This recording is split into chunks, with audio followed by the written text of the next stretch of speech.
Welcome to the Silent Hill Ascension post show. I am still Layla. That is still Noah. Noah, what in goodness name did we just watch? Girl, Layla, sorry I girled you. I do not know. I cannot presume. But I also see that Raina Murray here says Rachel gets too much hate.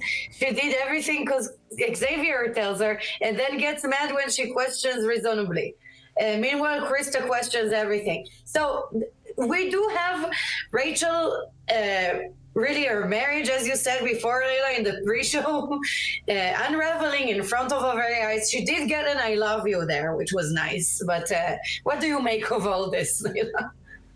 Oh man, no, so much going on, right? First of all, she does do quite a bit of what Xavier tells her, but she does it willingly, right? Like, we can't remove her agency from this whole pyramid-shaped self-improvement scheme, right? She was pretty gung-ho about it in the beginning, and only now is coming around to question things, as again Krista has been doing for most of this entire time. And meanwhile in Norway, things continue to unravel spectacularly, a thing we will surely revisit. But for now, let's actually take a look at something that happened in Norway, where Carl's relationship with Ava takes a dark turn when he watches her as she becomes transfixed by a dark, horrifying scene. So let's take a look at that scene that we just watched one more time.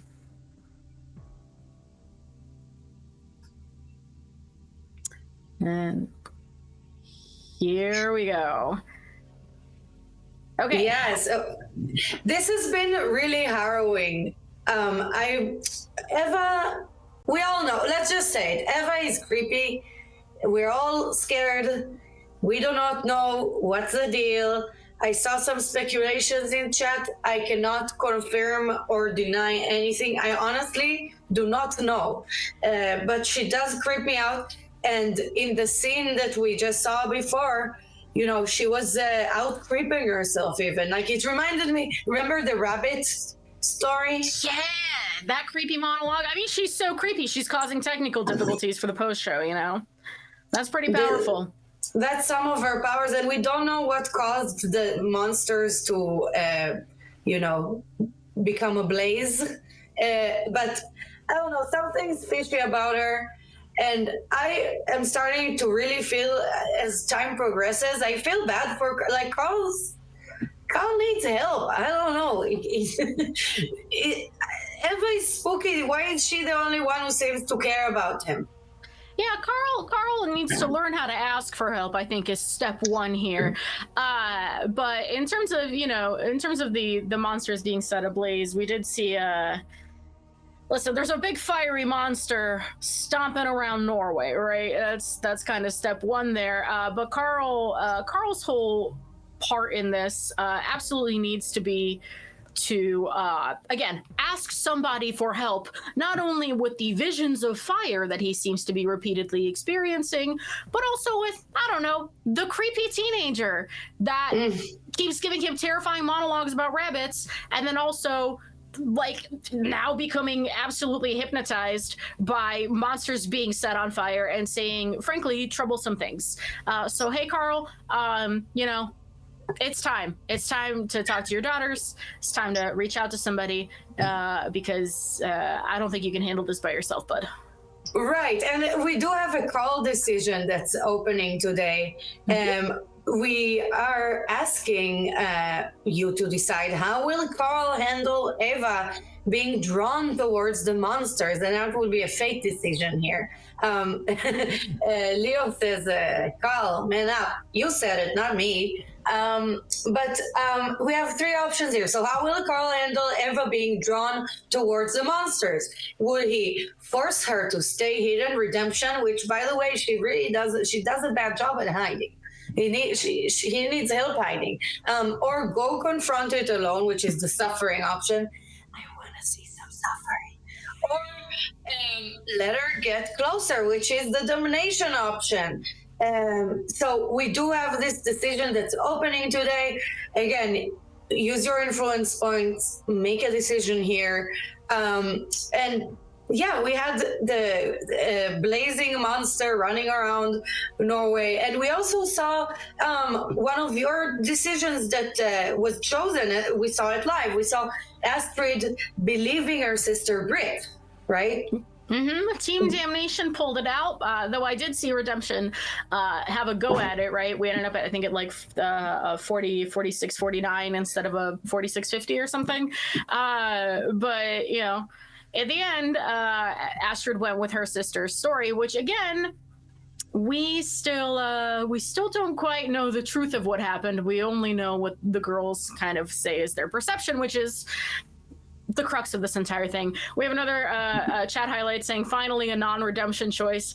Yeah, chat, we have seen that you guys have been cheering for anything but redemption. So yeah, here you go. A big W in the chat for all of you who are itching for a non-redemption. But again, interesting that as I keep pointing out, the nice thing is not the redemptive thing, right? Just saying, just going along with Brit's story, which is unverified.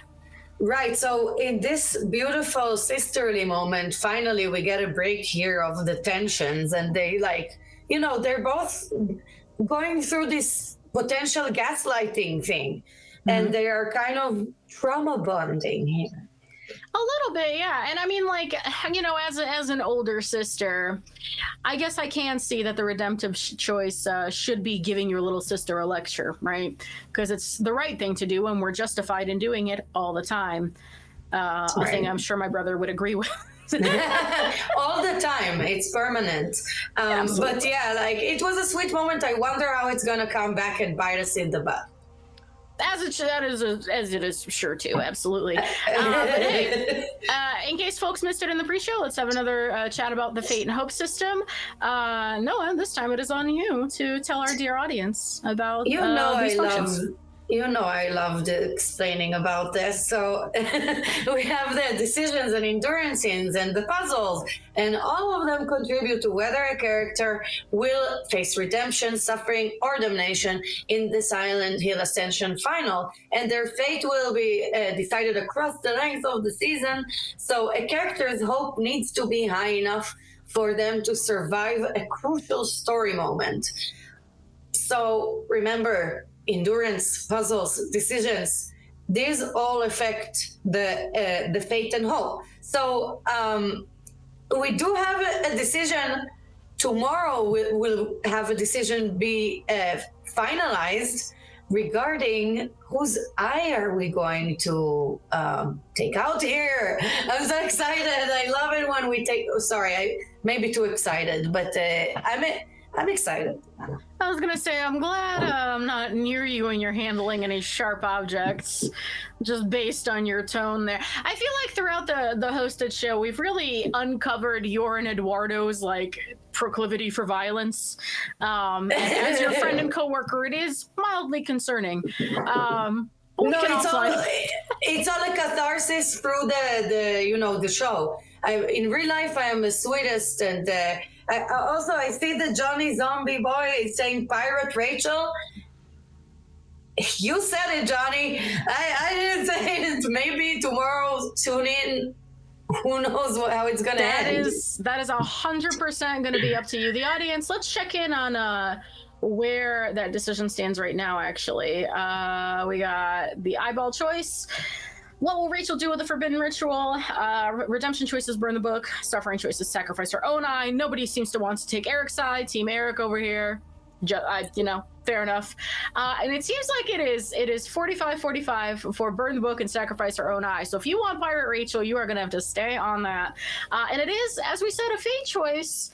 And, I'm just saying, but it's been kind of a while since Toby died. Sure. Me sounding like a mob boss. Sure hope nothing is coming down the pipeline. Yeah, I don't know. Keep an eye out, ladies and gentlemen. And somebody here, Atai, says, justice for Toby. I don't know if we'll ever get that, buddy. No, I've been asking for it for weeks. I think we're stuck in the justice list trenches over here. But hey, we have a ton of updates for you, all of you today. Our audience. First, Noah had the chance to sit down with Stephan Bugaj and interview him about the recent release of the official soundtrack. So production is going to load that up for you. It's about 7 minutes long, and we will see you on the other side. So stick around. I am here again with the wonderful Stephan Bugaj. Thank you so much, Stephan. Thanks for having me, Noah. Excited to be here. So excited to talk to you about this particular topic, which I've been stoked about since the very start. Yesterday, we announced that the Silent Hill Ascension soundtrack, the original soundtrack composed by Nekoface, it's a collaboration between Skinny Puppy's Kevin Key and Eric Peterson of In Quantum. So the original soundtrack is now available on major streaming music services. So this is so awesome. I've been waiting for it for so long. And Stephan, I really wanted to talk to you for myself and the audience about it. So please tell me how that came about. I am super excited to talk about it too, because I'm super excited about the soundtrack. It came about because I've been a Skinny Puppy fan since I was about 12 years old. And when I heard that Yamaoka-san was inspired in part by early Skinny Puppy work in creating the first Silent Hill soundtrack, and Konami suggested that we go in our own direction for our own take on Silent Hill with a composer, I reached out to Kevin because I thought it'd be super cool to kind of bring it full circle and have that influence, the influence on me for my entire career and an influence on Yamaoka-san, come in and get involved and become the composer on Silent Hill Ascension along with his new composing partner, Eric, and their project Nekoface. Right, and Eric is from In Quantum, which is also an awesome project, and it's such a dream come true, really. I'm freaking out, and I'm also wearing my, a little goth nod to our beautiful industrial godfathers that we are collaborating with here. And Stephan, tell me a bit about the process.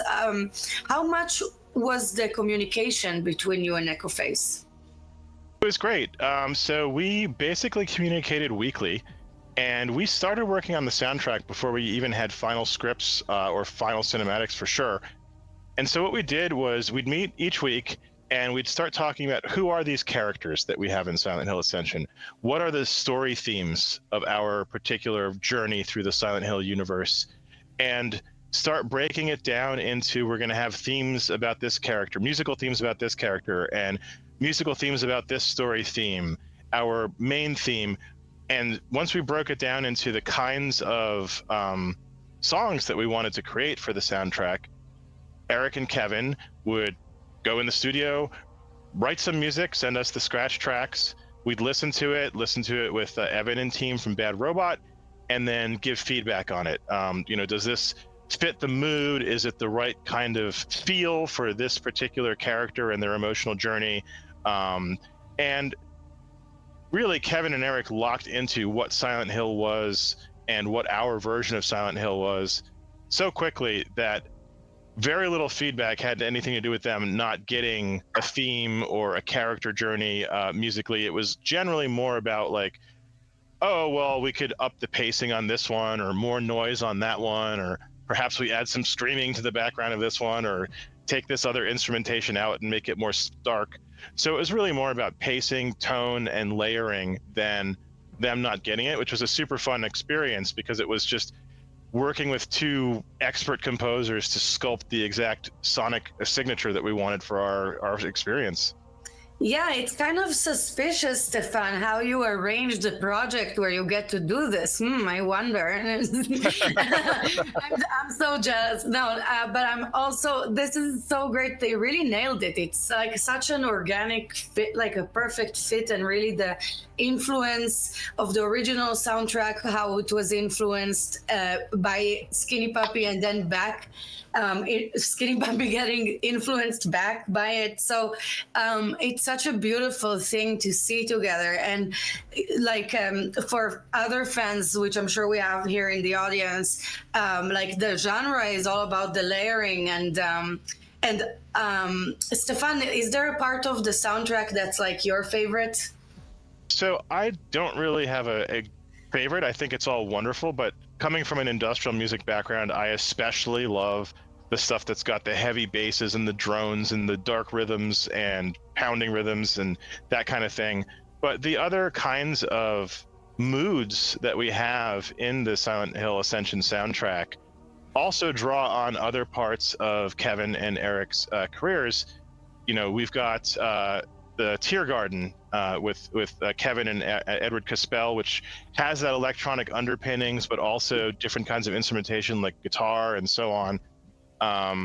So we've got a little bit of that feel in the soundtrack. We've got the stuff that Kevin did with Download, a little noisier, a little more ambient in places. We've got that kind of feel in the soundtrack.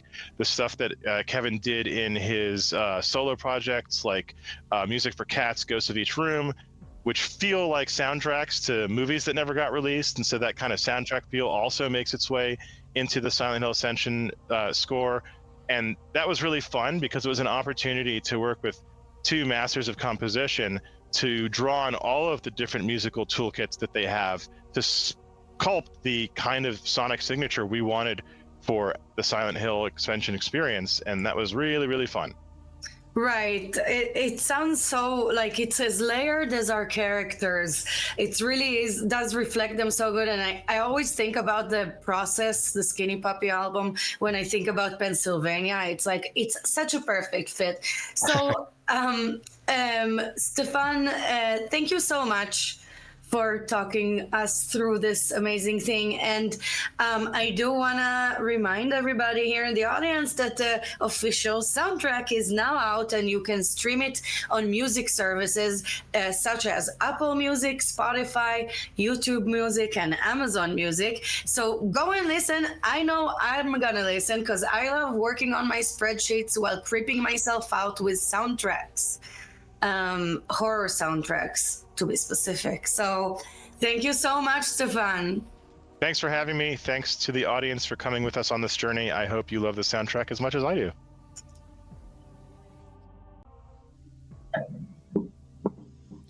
Welcome back, everybody. I would say I hope you enjoyed that, but we were watching the chat. We had talks about leitmotifs and soundtracks and all sorts of musical nerdery. So I see that chat is my people, music dweebs.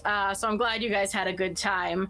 And for now, we have some dev updates that Noah's going to read out to you. I'm sure gonna read it to you. So the stickers you see on screen are available for everyone to use. Look at those beautiful stickers. I'm so proud of them. Our team has also made a number of additional rewards obtainable as well as a few extra ones to give you a little bit of extra variety for our return from the holiday break. So let's talk about the Toby and Eric stickers for a second. They're so great. That Toby one, when I saw it in our internal chat, sent me our team. We had a couple artists that do the stickers, knock it out of the park every single time. I have never laughed harder. That Toby one, I want to use it at for business purposes. You know, I don't know if those team members want their names shouted out, but I know who you are. You know who you are, and great job. Shout out to this rules, and I'm glad the chat seems to be enjoying it too. But let's pull up the dev updates graphic. We'll start talking about those because we do have some updates for you. We do have main interface updates and improvements. We have view past cameos. And we have new minigame levels, fixes, and improvements. And the lovely, lovely Layla will explain more about all of those. Absolutely. So overall, we are, as always, always working on improving the experience for you, the audience. Please continue sending us your feedback. Hopefully you've had a responsive experience with our very hardworking team that handles all the feedback. But we have updated the main interface. I am sure you've noticed there is quite a, the main chunks are still the same, but now when you log in, you really see the show if it's playing, upfront and personal. There's also now a feature to view past cameos. So, if you're looking to look back on your glory days, that is now something that will be available. And as always, we got new puzzle levels, fixes, and improvements. And it's such a special Wednesday, Noah, because usually we just have one graphic, but today we have two. Lucky us. So here's the other part of our dev updates. We have avatar system remember settings and bug fixes, and episodes reordered to optimize catching up, making it easier for everybody, and other bug fixes like player progress, latency, loading screen, etc. Absolutely. So again, overall, improving the experience, that is our priority as we go through the show here. So we've received feedback about the avatar system forgetting settings, and now that has been fixed, obviously. A lot of these are self-explanatory, so I'm basically just going to repeat what Noah said. The episodes have been reordered to optimize catching up, so if you need to go back and revisit something, the catch-up modal is now a little bit better ordered for you. Not only that, but the 7-minute catch-up video lives there. So if you're just looking for like a condensed version of the story, you can access that. But you know what? We've had a packed show today. Got a lot going on. A lot will continue to go on. This was a lot. I know, English is no longer a language that's accessible to me. But hey, you guys have been so great about sticking around. We see our regulars in the chat. Don't forget that tomorrow, there's a potential to see Pirate Rachel, as I guess we're referring to her now. That eyeball decision will be paid off. Keep an eye out, you see? Keep an eye out. So if you've been here the whole time, please make sure you keep being here tomorrow and come back and see the show, even though we're not here to guide you, to see how that decision will pay off. But stick around in the app to play some mini games, again, to raise that hope, get some IP, and we have one final graphic about our next show. Ta-ta-da-da. So, pre-show, as always, Monday, Wednesday, Friday at 5:40 Pacific. Show itself Monday through Friday at 6 Pacific. And this particular Friday, you get yet another interview with the effervescent, the wonderful, the one-of-a-kind Martin Montgomery, one of my great buddies here on the production. But for now, Noah and I shall retire into the cocooned life support pods that production keeps us in between shows. We will be back.